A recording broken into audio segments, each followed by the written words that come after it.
Okay. So, very good evening to all, and very happy Makar Sankranti, Lori, and Bihu to all.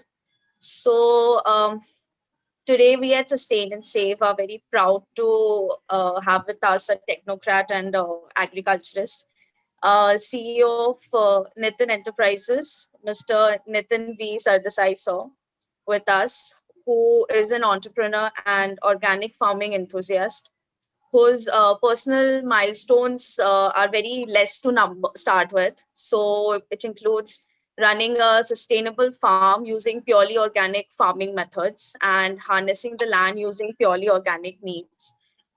He successfully completed INVP program in 2014 from HIDA Osaka, Japan, an advanced 3-year lean manufacturing cluster training program.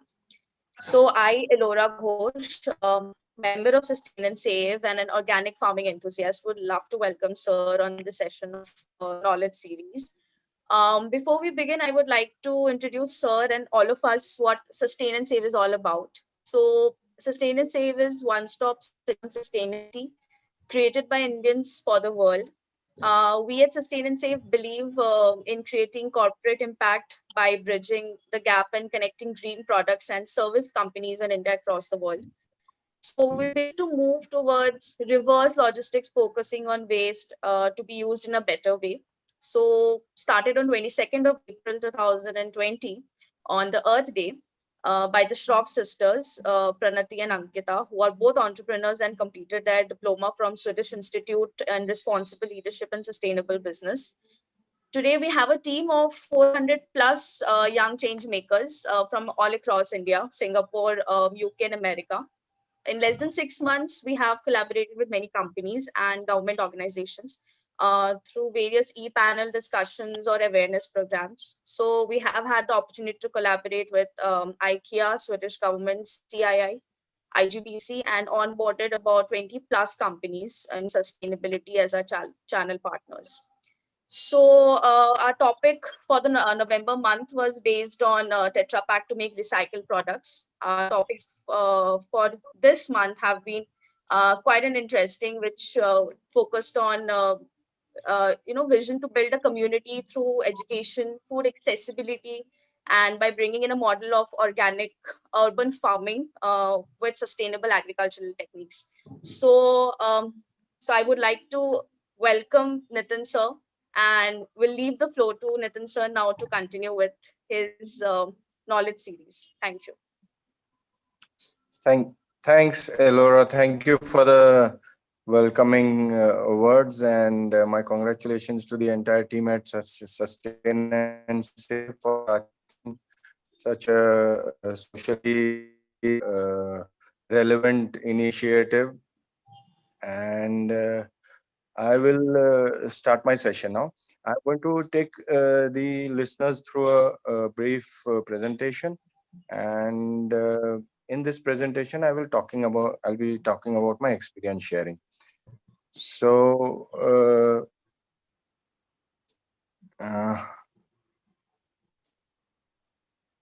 yeah, this is the older one. Can you show the newer one, the last one? Can you ask him to present the last one?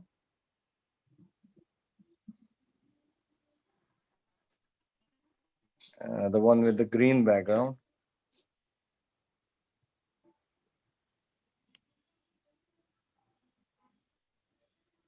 I am basically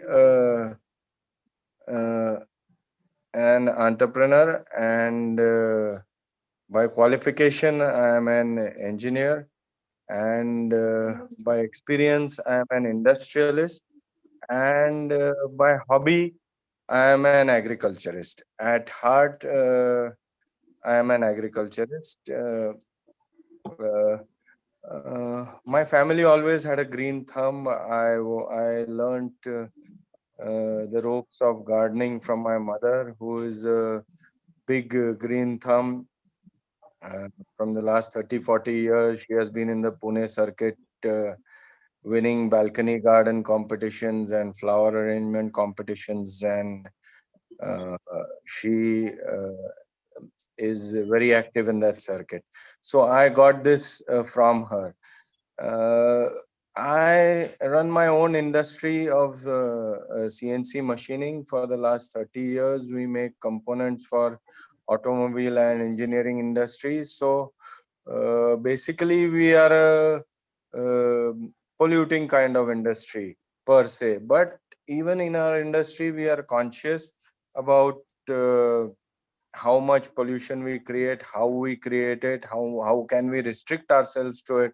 For example, even the waste oil that we spill at our Kamshet plant is drained into a pit, and this oil is alkaline in nature. So when it goes back to the land as water table, we would like to have it neutralized. So we use uh, acid to neutralize the alkaline nature of this oil, and we test the pH value of this oil from time to time and ensure that when it is going back to nature, it is going back in neutral form, that is like water. So another case is where we have developed an eco-friendly product, which is an oil drain valve for the engineering industry, all sectors of the engineering industry. This valve ensures that oil drain, when done from any equipment, is done in a clean and eco-friendly manner without spilling even a drop of oil anywhere on the ground. And it can be done by hand. No special tools are required once this valve is installed on the equipment. So these are a couple of examples where we consciously try and remain friendly with nature. I'll now move to a little history about our farm at Kamshet. Kamshet is located around 50 kilometers from Pune, and this farm is ancestral land. Actually, it was an ancestral farm, but I took over the farm in 2010 when I built a industrial plant over there, due to proximity of a customer who was based out of MIDC Talegaon. Excuse me. So we built this plant over there in 2010. At that time, jawar was being planted over there in traditional manner using organic farm manure, etc. And by whatever the farmhand would do, we would accept that produce of jawar from it. When we built the plant over a smaller piece over there in 2010, at the time of construction of the plant itself, we were looking at how we can make a garden over there. We were aware of the landscaping ideas that we should implement over there, and we were also parallelly looking at how that farm can be upgraded to become a better farm. For example, all the excavation that we done for the foundation of the factory was used to enrich the soil surrounding the factory uh, by land filling the low-lying areas of the farm. So these are kinds of things that we started way back in 2010. From 2010 to 2012, we spent some time getting the plant in shape, our industry in shape, the business in shape. My mother, though, parallelly used to come with me to the plant and look after the garden. She used to take a lady helper from my industry and used to develop the garden over there, the lawn over there. She's a very avid gardener, so she used to look after the gardener. And now I can say I'm proud that the garden is lush with a lot of greenery. And sometime in 2012 13, I started getting a little free from the business. The business started running on its own, and I could take interest in the farm. My initial conversation with my uh, logistics manager over there, who is also basically a farmer, was that we used to spend a whole lot of money after every monsoon to just clean up the marshland and the grassland created by the monsoon. So he argued with me with the logic that why don't we cultivate something here so that we don't spend money just cutting grass. and instead we invest some money in planting some rice, and then we may make some profit out of it. So that is how this whole thing started. So we started planting rice over there, which is a traditional produce of the area. I also wanted to parallelly plant some mango trees over there. So I planted some mango trees over there, and mm, that is how it all started. Can I go to the next slide, please?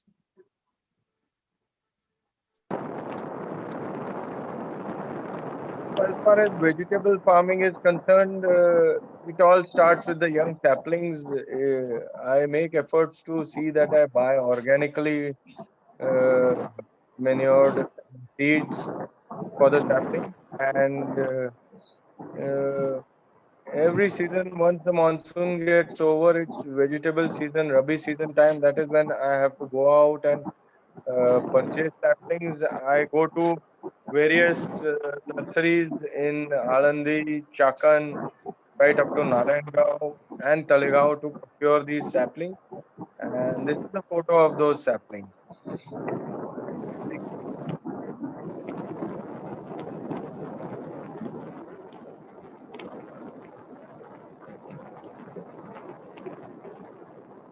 Can we have the next slide, please? So, from the saplings that you saw in the previous slide to the vegetables that you see in this slide, it's a long journey, and I am going to try and run you through this journey today, uh, so that it will help all the enthusiasts out there who want to start something of their own like this.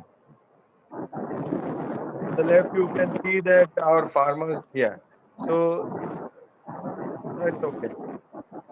So we start preparation of the land by using traditional organic manure. On the left, you can see is a heap of cow dung which we buy from the local dairy, small dairy farmers around our area. We also use poultry manure. Poultry manure is a very strong manure and has to be used very carefully, because otherwise it ends up results in burning of the plants and casualties of the plant.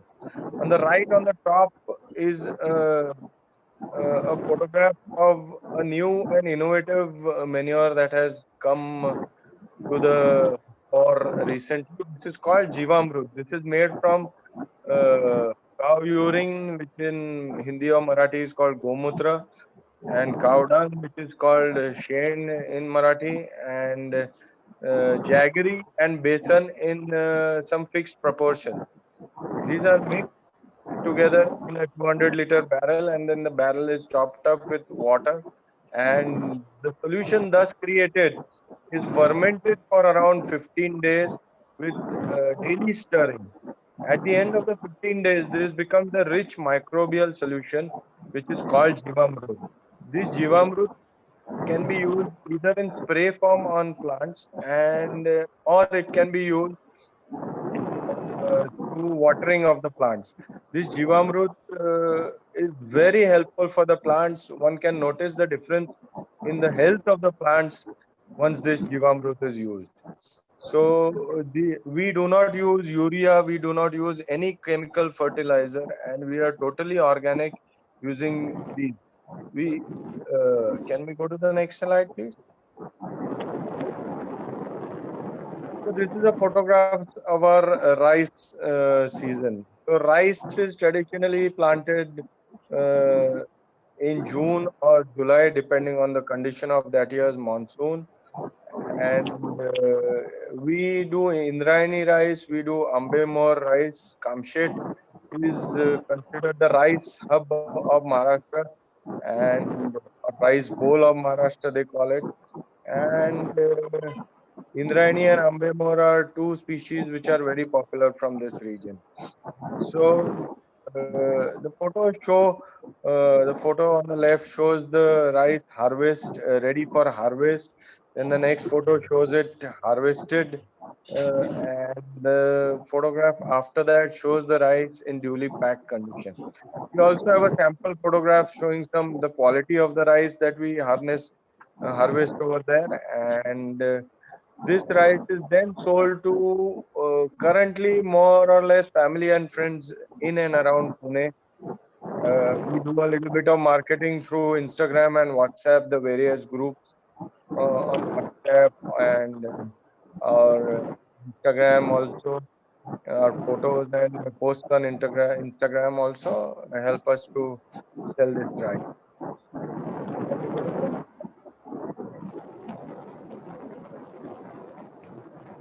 After rice, we plant onion in the Rabi season. Now, traditionally and typically, most farmers do not take two crops from the same land. They either take the Kharif crop or take the Rabi crop. Now, that is why the Indian farmer is considered traditionally to be a poor farmer because he does not use innovative and progressive farming methods. So, which is why he cannot harness the full potential of his farmland. That is why. So, if you use adequate and proper manuring, so after our rice harvest, we give the same manure that we saw in the earlier slide, which is cow dung and poultry feed and jivamrut to these farms, which turn the farm again rich and ready for the next crop. So our rabi crop is mainly onion in majority of the areas, and this crop is then planted in various stages. So the first photograph you see, we have planted onion seeds over there, and once these seeds turn into 6-inch high saplings, we uproot these saplings and we plant them in the manner shown over there. That is in a pool of water. The lady farm hands are planting the saplings over there, and on the right is the rabi crop at the end of April or early May, which is red onion. We have recently even started buying white onion saplings from Alibag, and we have been able to successfully cultivate this white onion also for family and friends in Pune. Can we go to the next slide, please? Yeah, so along with onion, another rabi crop that we take is tomatoes. Tomato farming is very fruitful, as you can see, and very satisfying also. And land is prepared in the manner that is shown in the first photograph. We use drip irrigation for all our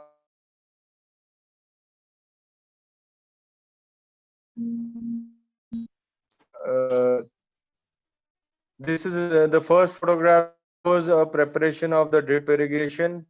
The next photograph shows plants which have been planted and are on the way to producing the tomato crop. And these tomato plants need to be tied in order to, they are slightly like creepers, so they need to be tied with rope so that they climb to a reasonably good height, and that is how they don't weigh themselves down with the weight of the tomatoes. And on the right, as you can see on the topmost right photograph, is our output of tomatoes. Tomatoes generally are a 2-month crop, so if we plant them in December, we start getting them sometime in the end of January, and it goes through for another month and a half or so. So through February and into March, we can get tomatoes. Recently, we have started procured some cherry tomato saplings, and we will be trying this. The farmer always has to be innovative. He has to be trying new crops. He has to see which crops grow well on his land for his climate, and he has to make changes accordingly. Some crops don't do well at our farm. We the next season we stop trying to plant those crops, and we do try to focus only on crops that grow well. So this year we are doing cherry tomatoes. If we are successful in this experiment, we will do cherry tomatoes on a larger scale next year. That is how the farmer should go about it, and he should move on to more profitable ventures in this manner. Can we go to the next slide, please? Our tomato harvest is totally traditionally consumed by uh, uh, our relatives who are also running wedding and marriage halls, who are in the catering business. So they completely consume our onion crop, they completely consume our tomato crop. So uh, we have not yet felt the need to go publicly commercial as yet on our crops. uh, Mangoes, the universal favorite, as the title says over there. So, let me tell you a interesting story about my mango plantation.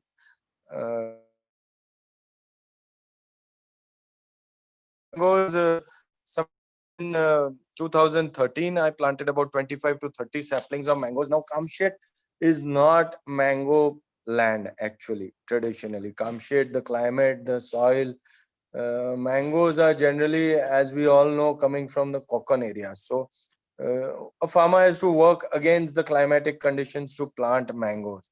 So, I planted mangoes way back in 2013.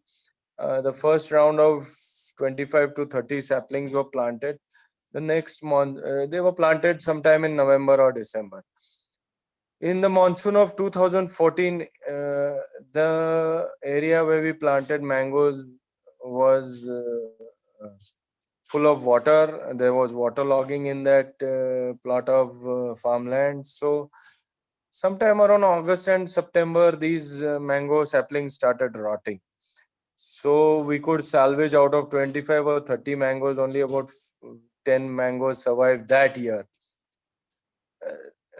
We didn't realize what the problem was, so we purchased mango saplings again that November and planted, and again the next year the same story repeated. Then somebody advised me कि mangoes, if you want to plant them in Kamshet, you have to plant them in raised beds. So we started making round stone raised beds and then fill them with red soil, which we had to purchase. Traditionally, Kamshet soil is black cotton soil, so we had to purchase this soil from outside, and that is how we made raised beds. And after that, we were successful in our mango plantation. Our mango plantation now boasts of around more than 50 mango trees, which have started producing mangoes for the last couple of months. We have Kesar, we have Alfonso, we have Pyri. We also have a special Malgova mango, which is a Chennai grade of mango, but is very sweet. And the mango orchard from this year will start hopefully producing very good produce. Thanks. Can we go to the next slide, please? This year we've started an interesting new venture, way back in November after our lockdown just started getting lifted. We had visited Mahabaleshwar. We saw them planting strawberry saplings over there at Mahabaleshwar. So we naturally, since we are interested in this, we visited the farm, spoke to the farmers, learned how to plant strawberry saplings, asked them where to get the strawberry saplings from. We got them from somewhere near Y. And then we went and purchased around 200 saplings on our way back to Pune. And within a week, we had planted these saplings based on the guidelines given by the Mahabaleshwar farmers. And today we are reaping strawberries, I can say at least enough for family and friends, about a kilo or so of strawberries every week we are able to harvest. So maybe so that is how we found out that this land is suitable, the climate is suitable, and our farm is suitable for harvesting strawberries. So maybe next year we'll be ramping up our strawberry production. So these kind of cash crops make the farmer financially also sustainable. Farming also becomes a financially sustainable option for many farmers in this manner. So can we have the next slide? Thanks. uh, uh, Lemons and limes, we have some very nice varieties of seedless limes and traditional lemons also. This is all done, as you can see in the three photographs. Our lime trees are filled with limes, and these are all organic limes, and the size is also very good, and they are very nice limes. Can we go to the next slide? We have about 10 to 15 chiku trees which have also now started fruiting, as you can see the in the photographs. The chikus thrive very nicely in the climate and soil conditions of Kamshet. So we have about 15 chiku trees, and the chikus which are produced here are, I can proudly say, very sweet to taste. Thanks. Can we go to the next slide?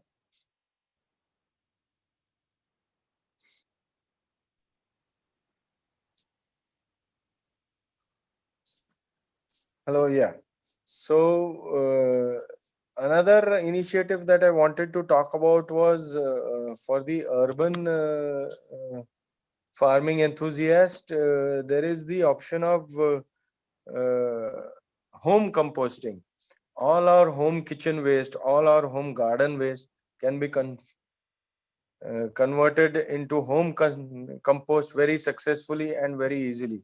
All it takes is a barrel, which need to have two barrels for rotation, and these barrels are used for dumping vegetable waste from the kitchen and dry leaves from your garden.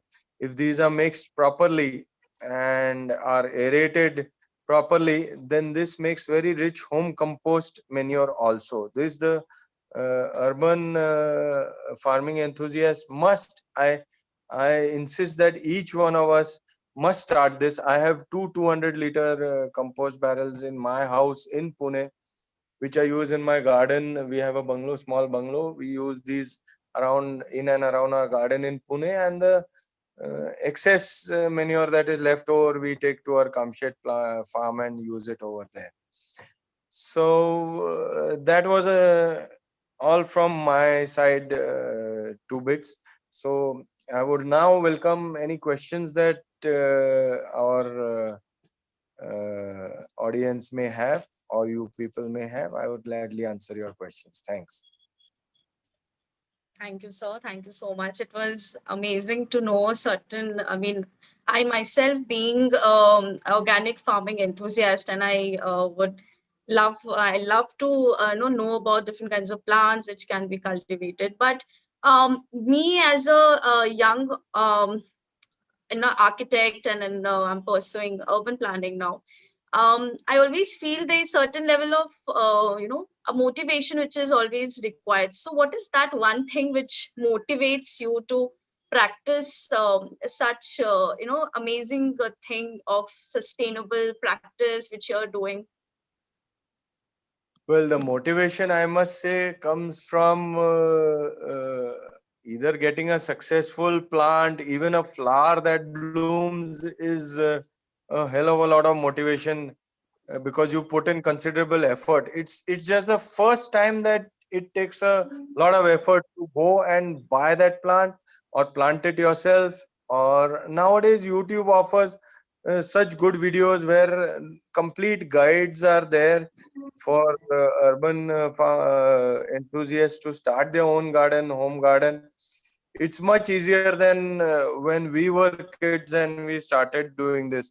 I can say that I started learning the ropes holding my mother's hand. So uh, that was a very great motivation and a great guide I had in my mother. But for somebody who doesn't have any guide like that, it is always the question of buying that one plant that you get on that roadside nursery also, on the curb of the road. Right. One plant that you like, Right. it's not much investment. That one plant, then you buy a pot for it, then you go to YouTube, see how one should ideally plant a pot, and then your plant starts flourishing. Once the plant starts flourishing, that is your final motivation. Then it's only a matter of time till one plant or one pot becomes 25 or 50 pots or whatever. So I feel the motivation comes mainly from the plant itself. So they reciprocate. They don't really talk to you, but they nearly talk to Right. you, I can say. Right. Right. Right. Right. And the I sympathy you feel have for one. the plants which you grow, Pardon? and the love which you like Yes. give to the plants is always like Yes. Yes. they That don't is ask always anything from you. that is always Right. reciprocated in full by the plant. That is definitely. Right. Yeah, so we have lots of things to learn from plants. So during the COVID times, we all have been into, like, most of the people have started home gardening, and they have started Right. practicing in their own spaces when they were Correct. during lockdown. So a lot of people have understood the importance of plants. Earlier we used to talk about climate change, about sustainability and all, but now it is rapidly growing. All of these words are now becoming a very important and vital part of our lives now. So how do you think all of these things, after post COVID, do you think people will still have the same feeling of probably staying in their homes and practice gardening in their spaces, or it was just for lockdown and people were just interiors and they were just practicing? What do you think about it? How should people really take this up as? Personally, for me, gardening is addictive. So, if somebody has started Right. a successful garden during the lockdown period, then I doubt if that person will. Most people, I would say at least 70% people will continue to remain garden enthusiasts even after COVID. 30% people who don't really have that liking from inside may Right. drop out, but that is okay. That is still good enough percentage for people to continue sustaining this very good initiative. You are right when you said that this this was a great upside of the COVID thing, that many people started becoming Right. expert chefs, many people started becoming expert gardeners or expert singers. Right. So these are the upsides that COVID lockdown provided for most people. But yes, I do believe that it is sustainable, and now especially with the government initiative, the government motivation to towards a green environment, most people have started becoming aware, and I'm sure it will remain there, at least in the cities. In the rural areas, of course, it is traditionally farming, not so much gardening. The rural farmers, there's a Right. lot of scope to upgrade and educate the rural farmers. So basically, farming is a logical occupation and needs a little bit of innovation, needs a little bit of education. So I feel it is our responsibility as educated people to uplift and upgrade the rural farmers by educating them about their farm at least. So we can read up Right. certain things, or we can see them on YouTube, and then we should be in a position to guide them for yielding better produce in their own farms also. Of course, Right. educating them about organic farming is a big responsibility on our heads also. I do that around my farm in Kamshet also. One must promote organic farming, and that is a given, of course. Yeah, Right. thanks. So, sir, any kind of you feel lesson which everybody should, like, any kind of a two tip you can give to any enthusiast, like, of organic farming. Like, I myself practicing into organic farming. Any kind of a tip which you would like to give to us? Like I said, your home composting is your biggest tip just now. If you look Okay. up home composting on a small scale, I don't say you need to have 200-liter barrels like we have in our bungalow garden, but if you have Mm-hmm. a flat, you can keep two Yeah. small buckets in your flat balcony. You Mm-hmm. keep dumping your green kitchen waste and your dried leaves from your garden into that till it fills up. Then stop putting it into that Mm-hmm. one. Start putting it into the other one. Okay. Once you stop putting the Mm-hmm. waste into that bucket, it starts rotting and decomposing. Now you need to make some holes in that for aeration. so that Yeah. Yeah. there are two types of bacteria that get generated in that: aerobic bacteria and anaerobic bacteria. Mm-hmm. Bacteria is the Mm-hmm. kind of bacteria you don't want. It raises a stink. Mm-hmm. So if this is not done, Right. then people will get discouraged. The stink is really bad. So Mm-hmm. people get discouraged. Right. So these are Right. small tips that need to Mm-hmm. be implemented when you are doing the composting thing. So if you use these small compost buckets in your house, then you can use this compost successfully in your plants. Another thing is that traditionally potted plants used to have 100% soil. Mm-hmm. Now your Right. potted plant can have only 30% soil. 30% should be Mm-hmm. leaves, dry leaves, and waste material from the garden, and 30% should be the compost that you are Mm-hmm. producing in your garden. This ensures that you Right. less of the soil and your plant remains rich and healthy throughout its life. Right. So, right. So, sir, any life lesson which you think is important apart from organic farming lessons? Any life lesson which you have learned since you have had a lot of experiences and you must have gone through a lot of mishappenings also during your entire practice. So, any life lesson which you would like to give us as youngsters and the young generation? I think it is very important that you do what makes you happy, first thing. So, any hobby that Right. you want should make you happy. Any hobby that you practice should make you happy. Once you're happy pursuing your hobby, then things like the lockdown and the bad news from COVID in Right. 2020 don't affect your mindset so much. It's important to maintain a very happy mindset. Do whatever you Right. want. uh, I'm not saying, like you just said, ki not only about farming or gardening. It can be anything.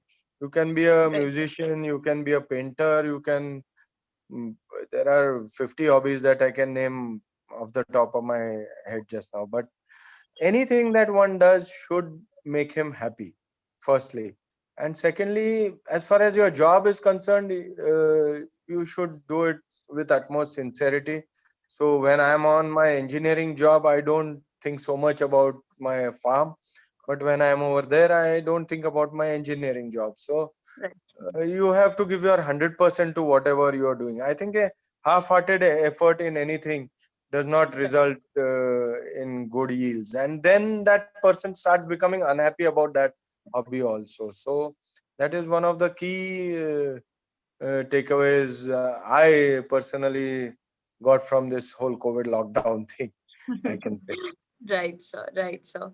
Thank you so much, sir. It has been really an amazing session and very enlightening to listen to you at least and know more about organic farming and helping all young enthusiasts to really, if they are interested into organic farming, then they must practice because somewhere we all are contributing towards Earth, and these are very small initiatives that we all are taking as Earthlings here. So Right. thank you so much. It was an amazing session. I hope we all have a chance of meeting you once and talk more and have more conversations and about organic farming and visit your farms once. Thank you. Thank you. Thank you. You're most welcome. And thank you for having me over at the session. Thank you so Thank much, you. Deborah. Thank you. Thank you. Thank you so much, sir. Thank you. Thank you.